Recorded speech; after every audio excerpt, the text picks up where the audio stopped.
You say you're low maintenance. You don't ask for much. Easygoing, adaptable, you go with the flow. So why do you feel resentful in your relationships?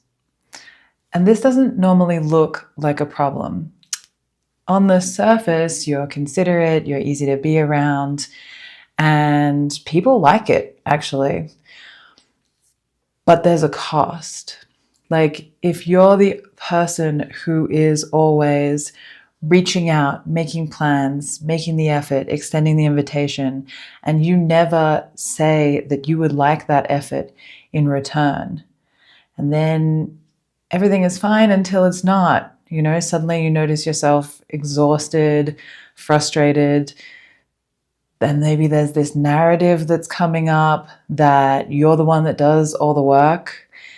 And the thing is, you never asked for what you need.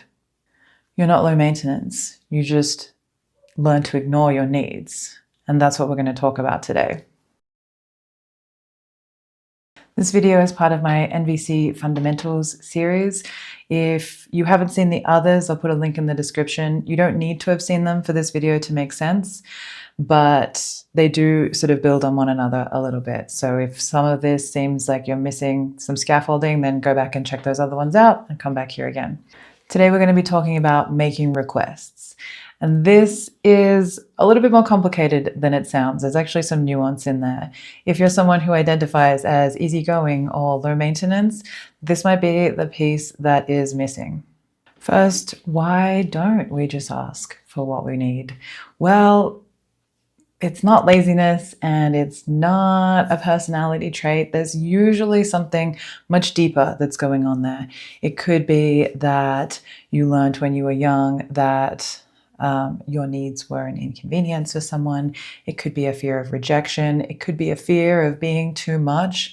There's a lot of reasons why we don't do this, but not doing it is not neutral. It actually has consequences. You're essentially overburdening yourself. You're not allowing anyone to help you. So let's go into how to actually do this. Okay, so in NVC, we make the distinction between a request and a demand. So a request, a true and clean request, is something that we are open to hearing a no as a response to. That's the entire test.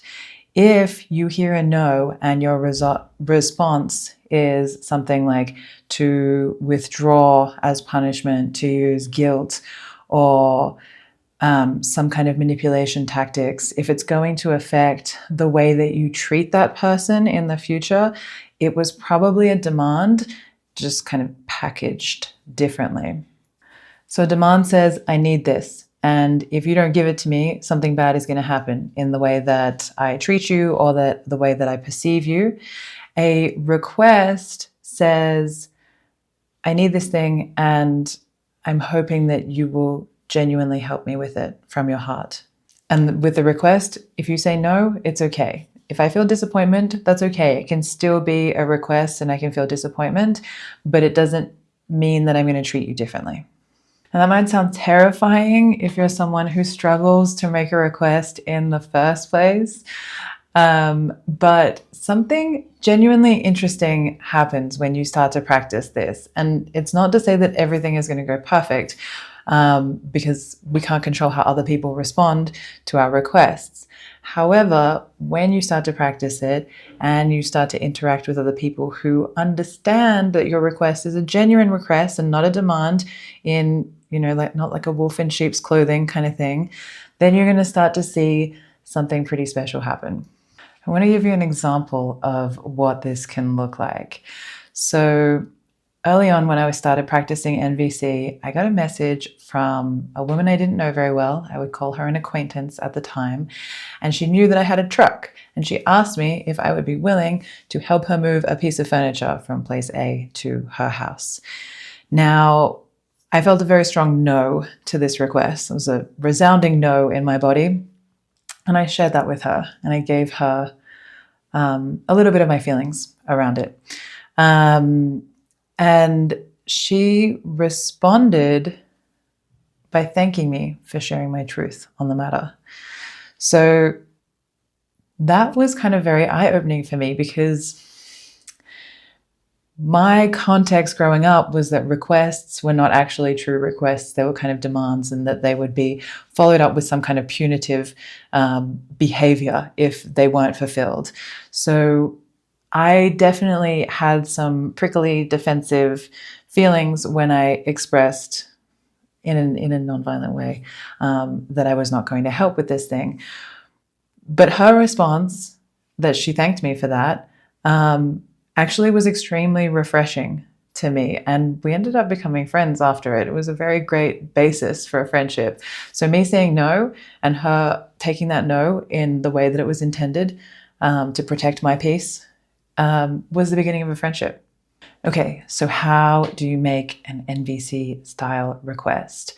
Well, the first thing we're going to do is we're going to use positive action language. So we're going to say what we would like, not what we don't want. Like, can you just not is not an NVC-style request, right? Would you be willing to take your music to the other room would be a more NVC-style request. The other thing that we're going to do is we're going to be very specific with our language. Could you help out around the house more? Sounds like a reasonable request, except if I want you to take out the trash and you have tidied the living room, that is not actually what I wanted. And it's also not your fault that you did something that was still contributing to the well-being of the house, but wasn't actually what I was asking for. So we need to remember that people are not mind readers, and we're going to give them a very, very specific request. And finally, the final one, and this is important, hold it lightly. This request that you're making is simply that. It's a request. It's something that would make your life better, and that person is entitled to say no. It may even become the beginning of a negotiation, right? Like I say, would you be willing to take out the trash? And you say, actually, I'm working on something at the moment. Do you mind if I take it out tomorrow instead? So even better, my request would have been, would you be willing to take the trash out now or in the next 30 minutes? And you counter with, actually, I'm working on something. Can I do it tomorrow? That could be something that we agree upon. Maybe I'm like, okay, that's fine. Sure. As long as you get it out there before the garbage trucks comes, no worries. If you see yourself in this video, if you recognize that you're someone who's been holding on to this identity of being low maintenance or chill or easygoing for a while, and you're starting to feel the cost of that, please know that this is exactly the kind of thing that I work on with my clients. And if you're interested in going deeper with me, I'll put a link in the show notes. I offer a complimentary 60-minute session. So that would be a conversation to see what it would be like to work together, to see if we're a good fit. Feel free to take me up on that offer. The link will be in the show notes. If that sounds a little bit daunting, but you do still want to explore this a bit more, I am currently running a workshop series where we meet once a month and we practice together in a group, these kinds of things. So this is nice because you can be in a situation with your peers who are also struggling with things, and you can help one another and have community around it, which is really beautiful. If you have watched all of the videos in this series, thank you so much. I hope you've enjoyed them. This is a framework that has changed my life, how I see the world. And if you have any particular fears that you would like to share in the comments about asking for what you want, or experiences where maybe this didn't go so well, I would love to hear about that too. I have a lot of empathy for that, and the struggle is easier when we work together on this. So definitely feel free to share something in the comments. I'd love to hear from you.